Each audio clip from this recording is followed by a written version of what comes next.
The focus of this investigation was to understand the methane and N₂O sources around the Central Valley of California from an observational top-down perspective and try to understand which sources were important and what their seasonal changes in contribution to the total methane and N₂O emissions in the Central Valley. California has agreed to work on reducing the emissions of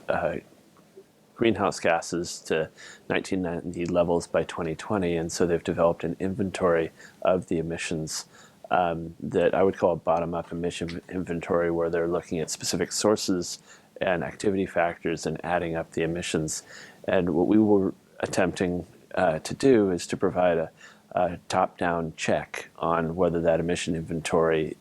is accurate or not. And so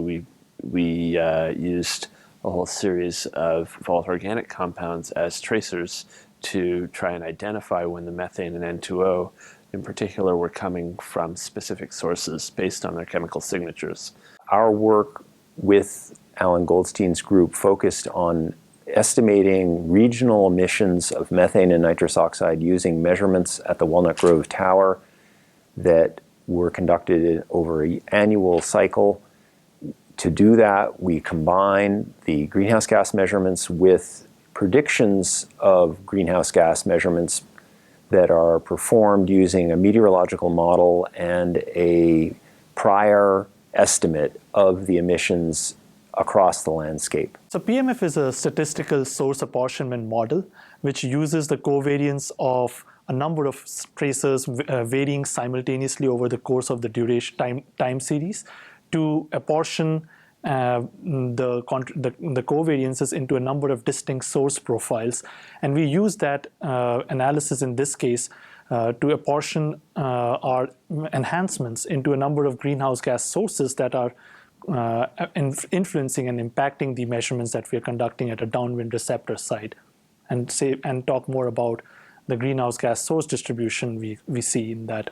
at that site. The main results were to show that the methane emissions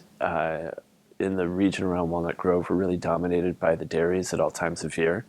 and that the N₂O sources actually were dominated by different sources in different seasons. We would encourage the California Resources Board to continue long-term measurements of a suite of tracers that can be used to differentiate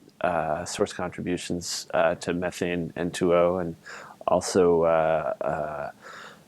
to maintain that over a long enough period of time so as emission reductions are put in place, we can verify based on actual observations of those gases and tracers of specific sources whether or not the emission changes have occurred.